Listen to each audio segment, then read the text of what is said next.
paz do Senhor a todos. Meu nome é Diego Siqueira, eu sou professor e coordenador dos jovens. Nós estamos na nossa revista dos jovens nesse quarto trimestre de 2016, que tem como tema Em Espírito e em Verdade, a essência da adoração cristã. A nossa lição é a lição de número 6. A nossa pré-aula tem como tema a institucionalização da adoração e do louvor.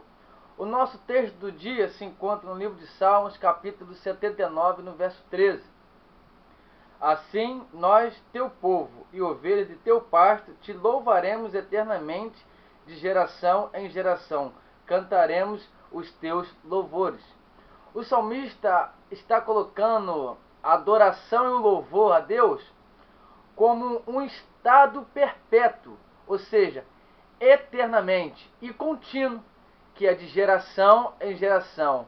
E tendo assim como ponto dessa condição o povo de Deus, um povo que vai adorar, que vai louvar o Senhor eternamente, e esta geração vai se estender louvando e adorando ao Senhor em toda a vida e eternamente nos altos, nos céus.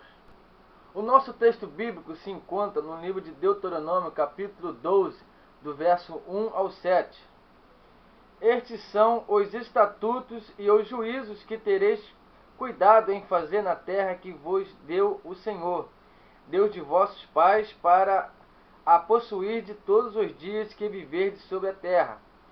Totalmente destruireis todos os lugares onde as nações que possuírem servirão os seus deuses, sobre as altas montanhas e sobre os outeiros e debaixo de toda árvore verde. E derribareis os seus altares, e quebrareis as suas estátuas, e os seus bosques queimareis a fogo, e abatereis as imagens esculpidas dos seus deuses, e apagareis o seu nome daquele lugar. Assim não fareis para o Senhor vosso Deus, mas buscarei o Senhor, que o Senhor vosso Deus escolher de todas as vossas tribos, para lhe pôr o seu nome e a sua habitação, e ali vireis. E ali trareis os vossos holocaustos, e o vosso sacrifício, e os vossos dízimos, e a oferta alcançada da vossa mão, e os vossos votos, e as vossas ofertas voluntárias, e os primogênitos de vossas vacas e das vossas ovelhas. E ali comereis perante o Senhor, vosso Deus, e vos alegrareis em tudo em que poreis vossa mão. Vós e as vossas casas, no que te abençoar o Senhor, vosso Deus. O Senhor está agora moldando o caráter único, ímpar e singular do seu povo, formando um povo superior aos outros, tendo uma adoração exclusiva de um único Deus e tendo toda a piedade e cumprimento a esse Deus único e verdadeiro. Vamos agora para a nossa introdução. Ao salvar Israel da opressão da terra do Egito, o Senhor Deus investiu sistematicamente na reeducação espiritual do povo, transmitindo-lhe seus estatutos e mandamentos, especialmente com relação ao louvor e adoração. Percebemos assim, a partir da saída do Egito até a chegada em Canaã, um esforço de Jeová em criar instituições, normas e regras que conduzissem Israel a uma adoração genuína e livre das influências estrangeiras. Por isso é criado todo um sistema de sacrifício, com significados e razões próprias, e confeccionado um centro de adoração móvel, através do qual o povo pudesse crer que a presença divina não lhes abandonara.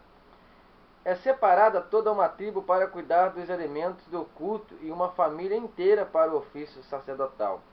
Esta série de prescrições devocionais exigidas de Israel deve levar-nos à reflexão a respeito da seriedade com que encaramos nossos momentos de louvores e adoração em nossas igrejas. Após 400 anos do povo de Deus no Egito, que começou com uma pequena comunidade com o patriarca Jacó, agora vai se transformar numa grande nação poderosa e uma nação numerosa. Deus os tira do Egito com um propósito rumo à terra prometida. E nessa jornada de fé, estabelece princípios e mandamentos como forma de reeducação espiritual do povo para uma adoração genuína, ou seja, não sofrer alterações, seja sincera, pura, sem interferência do Egito. Então Deus tira o seu povo rumo a uma terra e ele estabelece princípios ao qual nós iremos estudar a partir desta lição. O nosso tópico de número 1 vai dizer: Israel, um povo cujo estilo de vida resume em adoração. O primeiro subtópico é a pormenorização dos elementos devocionais em Israel.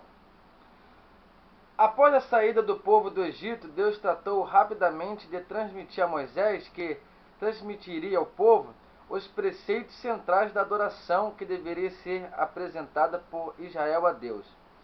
Era necessário garantir que a influência de 430 anos no Egito não geraria prejuízos espirituais ao povo.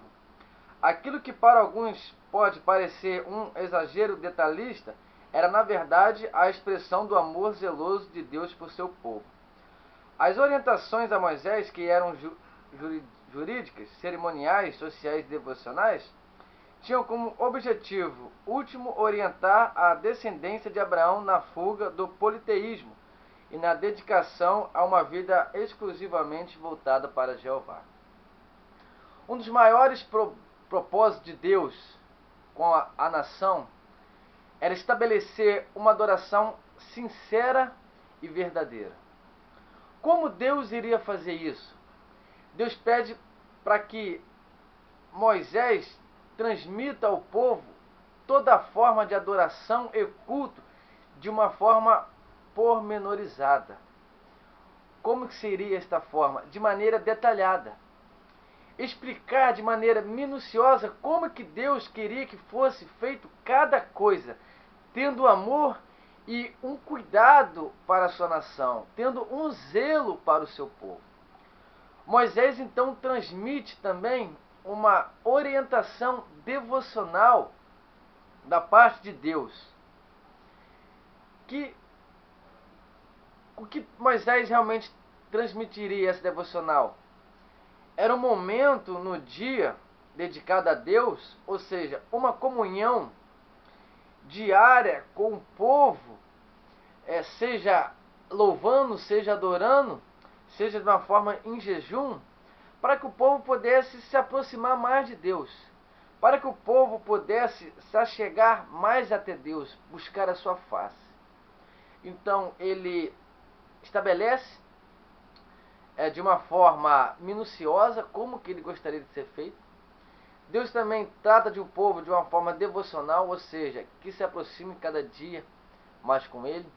E assim também os jovens, os adultos, as irmãs, precisam ter esta comunhão, este compromisso particular com Deus, separando uma hora do dia em que apenas você possa se entregar completamente a Deus, uma devocional para Deus. É uma hora que você lê a passagem da Bíblia, que você canta, que você faz um jejum separado para Deus. Esta hora é importante, a hora devocional, e Deus estabeleceu isso com o povo de Israel. O nosso subtópico vai dizer a institucionalização da adoração. Até aquele momento histórico, os filhos de Israel utilizavam-se das mesmas práticas tradicionais compartilhadas pelas sociedades do Oriente Antigo para prestar o seu culto a Jeová. Inicia-se então um longo processo de aprendizagem onde o Senhor pacientemente vai fundando as instituições que regulamentarão a adoração do povo de Israel. Se antes todo tipo de oferta e sacrifício era feito aleatoriamente segundo o desejo de cada adorador, agora o Senhor institui o sacerdócio que, através da corporação de homens dedicados exclusivamente a Deus, institui regras, dias, horários e exigências para aqueles que desejam prestar-lhe um culto autêntico.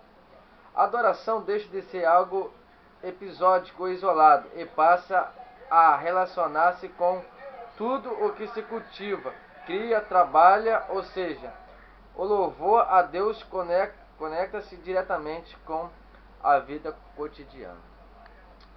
A nação de Israel estava com as práticas, ou seja, tinha um jeito, um modo particular utilizado para a realização de cultos,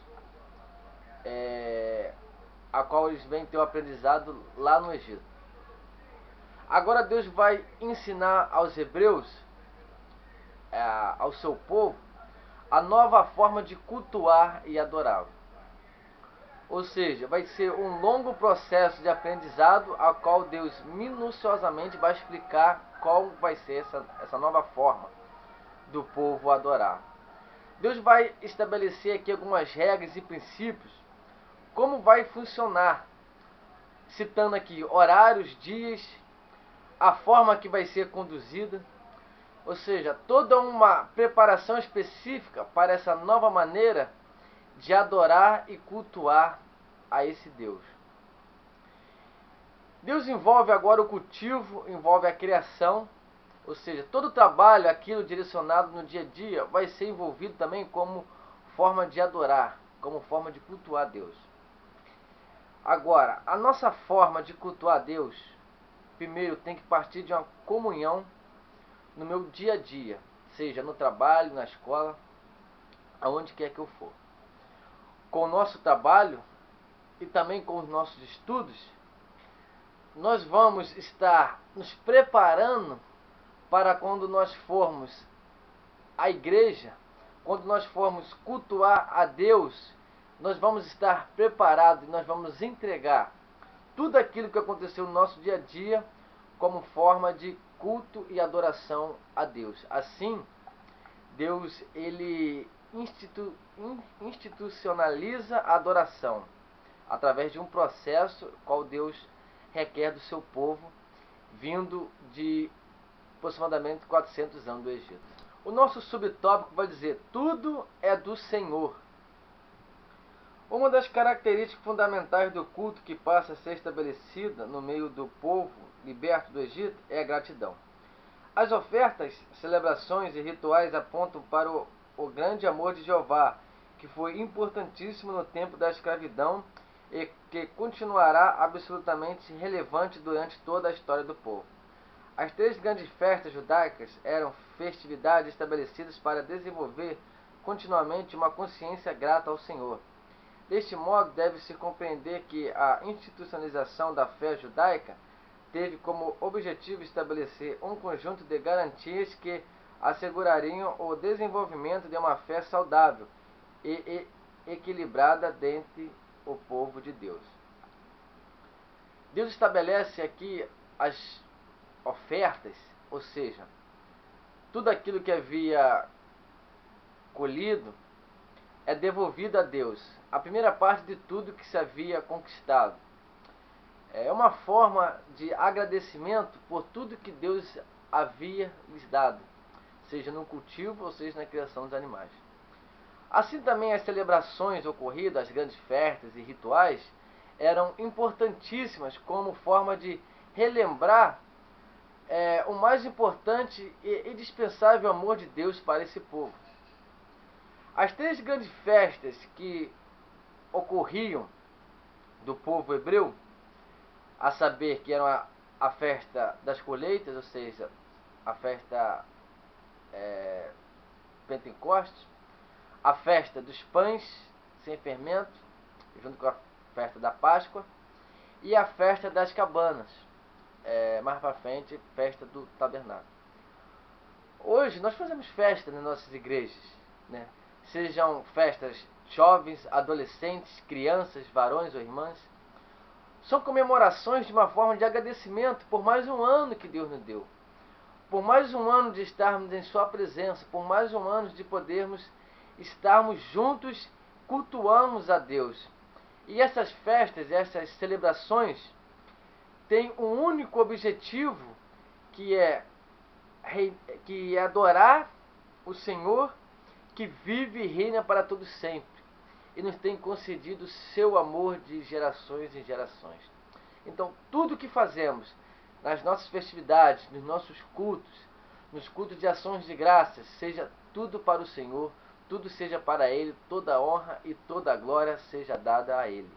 O nosso tópico de número 2 vai dizer critérios, normas e procedimentos para adoração em Israel. O nosso primeiro subtópico é ofertas e sacrifícios específicos.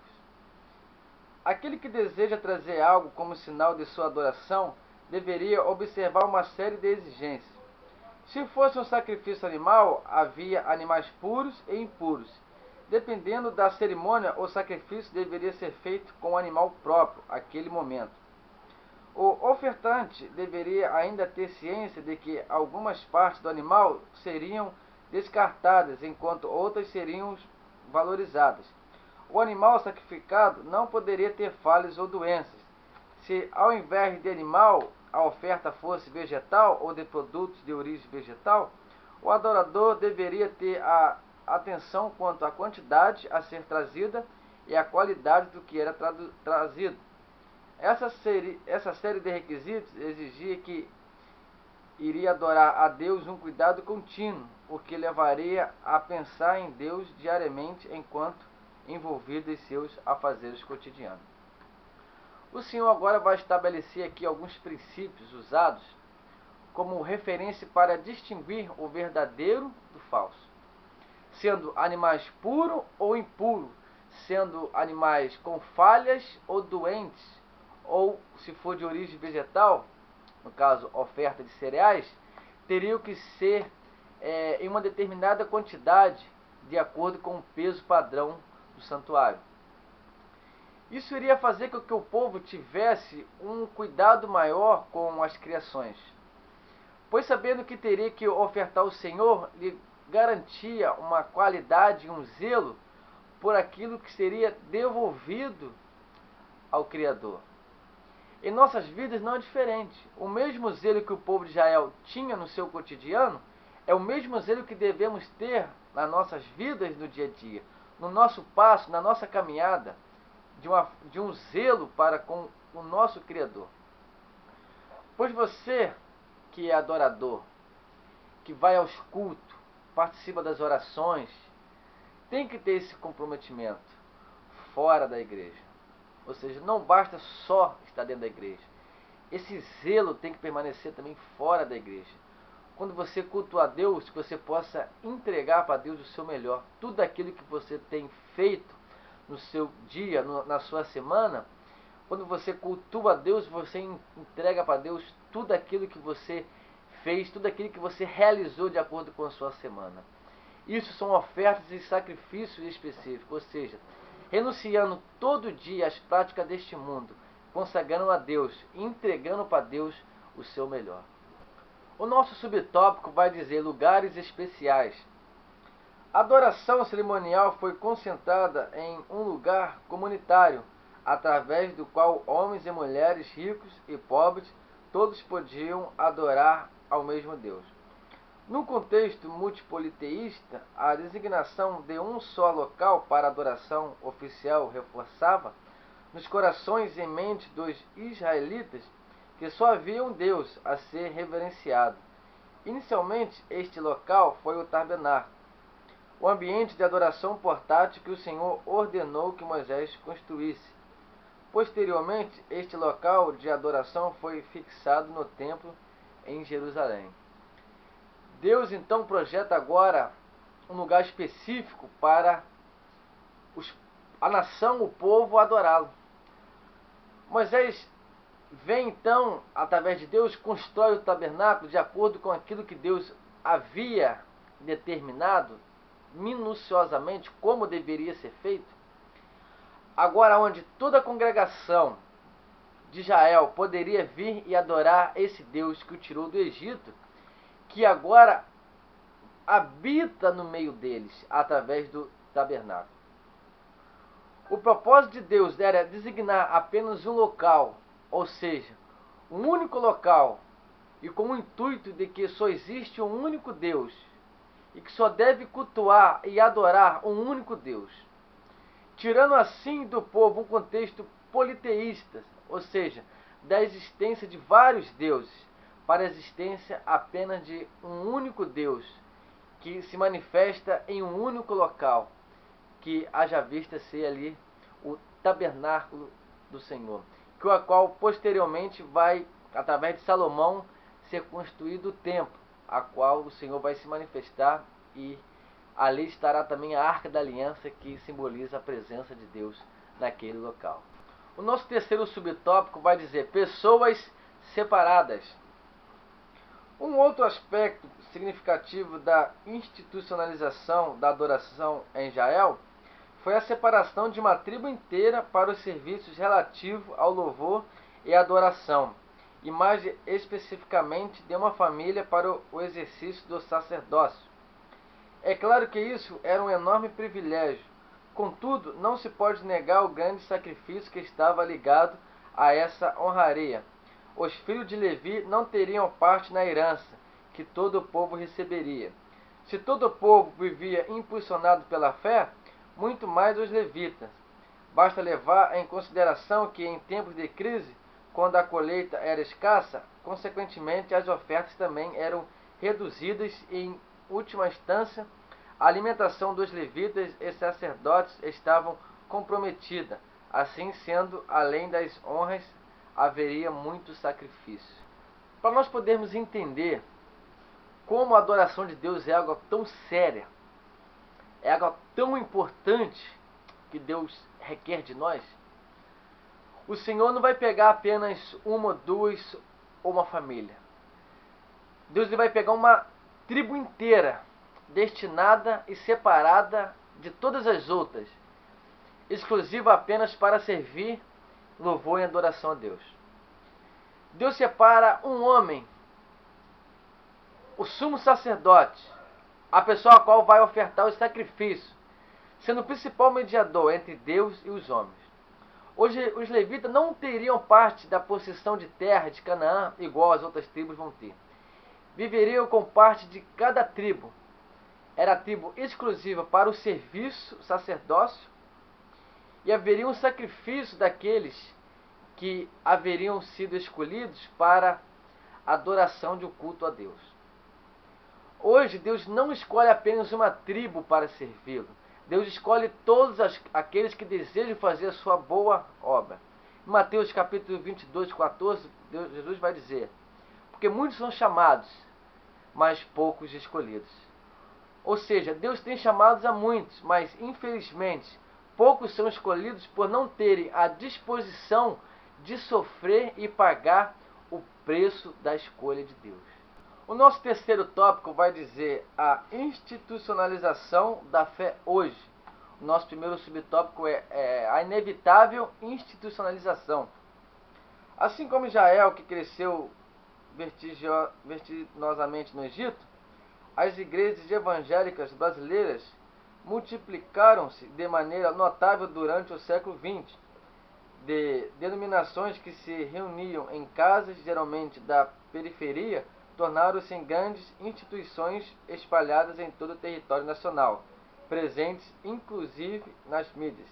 A partir do momento em que a igreja deixaram de realizar apenas atividades espirituais e precisaram atuar civilmente na aquisição de imóveis, contratação de pessoas, compra de bens móveis, sua institucionalização foi algo irreversível. A natureza essencial da igreja é espiritual. Por isso mesmo, quando ela trata de assuntos materiais, deve fazer tudo com ética, lisura e justiça. A Igreja de Cristo assumiu e tem um papel fundamental na sociedade hoje que nós vivemos. Foi preciso estabelecer algumas normas com o propósito de atuar na vida das pessoas. Sabemos que a igreja é uma instituição não financeira, mas, porém, ela tem que estar com algumas normas estabelecidas de acordo com o Estado e com a lei vigente. Como? Tendo o CNPJ da igreja, vinculada a uma convenção ou ministério próprio, mas de acordo com as leis e normas estabelecidas. A igreja hoje ela ocupa um papel importantíssimo na sociedade. Que papel é esse?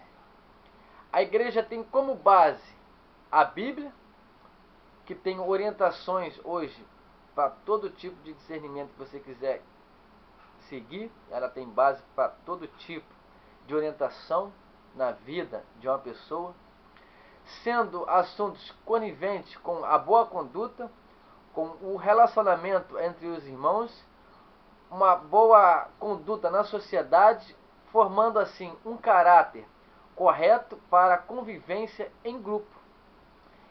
E a Bíblia, ela te dá esse caráter, forma um caráter de um cristão que vive uma sociedade em harmonia.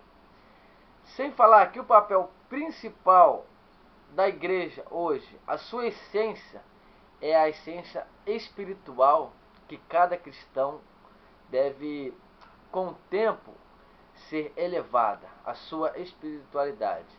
O papel da igreja é um papel de uma institucionalização, tendo como benefício a um cidadão e um caráter à sociedade, e também formando um caráter de uma essência espiritual para um compromisso real com Jesus Cristo e com o nosso Pai Todo-Poderoso Deus.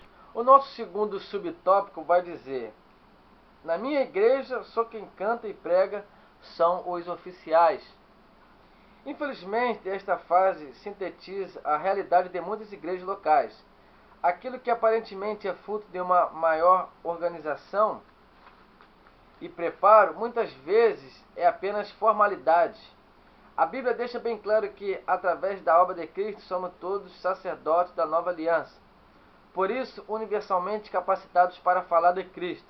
A beleza do pentecostalismo sempre foi a espontaneidade da participação leiga, isto é, daqueles que, sem uma formação específica, mas cheios de Deus, anunciam publicamente as obras de Jesus.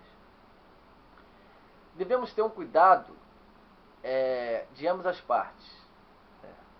De uma formalidade, que a lição vem nos falando, e de uma forma leiga, que a lição também propõe. A primeira delas são as formalidades, ou seja, obreiros a qual são formados, graduados, bacharel, formação teológica, impossibilita participações de irmãs ou irmãos de jovens a darem testemunho no intuito de um fortalecimento da fé dos irmãos, tendo aí um cuidado excessivo com a palavra, a qual acabam monopolizando o culto a Deus.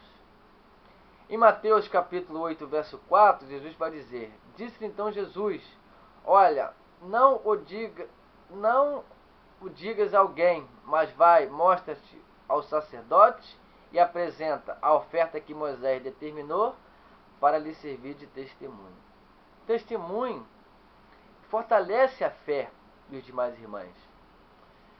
E o testemunho nos dá uma confiança ainda maior com Deus, pois nós vemos o poder de Deus agindo na vida de um irmão. E isso é gratificante no meio do culto, né? Aviva a igreja e nos fortifica a continuarmos caminhando com Cristo. Agora, a segunda parte, que a lição nos apresenta a questão dos leigos, né? São alguns obreiros mal preparados, levantados, né, por pastores numa hora inadequada, e obreiros desleixados com a obra de Deus, a qual não tem capacidade de entendimento nas Escrituras e dão um mau testemunho de vida fora da igreja cristã. São obreiros que têm cargos, são obreiros que são empossados, mas não convêm com aquilo que fala, com aquilo que prega. Tendo oportunidade e deixando assim as ovelhas de Cristo sem um louvor que chega até o trono de Deus, pessoas que cantam, mas não têm uma vida em comunhão com Deus, e dando um alimento que não nutre ninguém, ou seja, dando palha para o povo, por falta de estudo da palavra de Deus. Segundo Pedro 3,18, Pedro vai dizer: antes crescer na graça e conhecimento do nosso Senhor Jesus e Salvador. Ou seja, Devemos estar atentos aos dois princípios de adoração e louvor, tanto no primeiro quanto no segundo, mas que o Espírito Santo lhe concede graça e conhecimento da parte de Jesus Cristo. O nosso terceiro subtópico vai dizer perigos contemporâneos da igreja enquanto instituição. A relação igreja-estado, sociedade civil torna-se perniciosa quando existe troca de favores, deixando de obedecer à palavra de Deus. Nesse caso, a ética cristã é ferida, priorizando mais os homens que o reino de Deus. Tais relações trazem escândalos e são uma das principais causas de abandono da fé. Algumas pessoas erroneamente chegam a afirmar que a estrutura igreja já faliu e está ultrapassada. Discordamos absolutamente deste ponto de vista. A vida em comunidade é a essência do cristianismo. A igreja militante, ou seja, a igreja que está aqui na terra lutando, que está tendo adversidades, lutas. Primeiro, essa igreja é edificada por Cristo e pelas doutrinas dos apóstolos, deixada no cânon sagrado que é a Bíblia, como base a obediência a Deus. Segundo, estamos na terra, existem leis e mandamentos, estamos sujeitos e ordenança a essas autoridades constituídas aqui na terra. Apóstolo Paulo, no capítulo 13, versículo 1 de Romanos, ele vai dizer: toda a alma esteja sujeita às autoridades superiores, porque não há autoridade que não venha de Deus, e as autoridades que há foram ordenadas por Deus. No versículo 5 ele vai dizer: portanto, é necessário que sejamos submissos às autoridades, não apenas por causa da possibilidade de uma punição, mas também por questão de consciência. Então, a igreja de Cristo aqui na terra, ela está sujeita, primeiro, à autoridade a Deus, constituída e edificada por Jesus Cristo, de acordo com as doutrinas dos apóstolos. E outra, nós temos que ter obediência às leis estabelecidas aqui na terra. Agora há um problema. Quando as autoridades constituídas pelos homens, as leis constituídas pelos homens, começam a esbarrar nos fundamentos e princípios estabelecidos por Deus, começam a entrar conflitos e perseguições. Como é que nós podemos lidar com essa situação? No livro de Atos, capítulo 5, 29, o apóstolo Pedro vai dizer: e os outros apóstolos responderam: é preciso obedecer antes a Deus do que os homens. Quando eu tenho um conflito entre a lei de Deus e a lei dos homens, é preciso obedecer antes a Deus do que aos homens.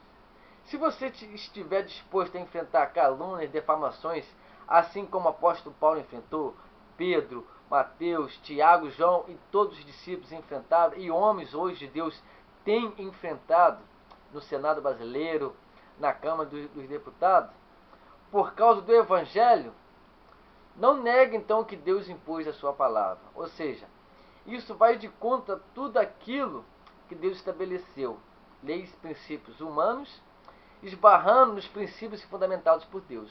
E você deseja seguir os princípios de Deus, você vai contra tudo aquilo estabelecido pelos humanos.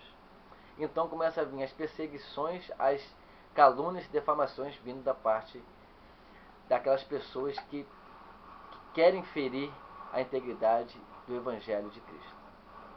Bom, nós ficamos aqui no mais nessa lição importantíssima, essa constituição da adoração a Deus.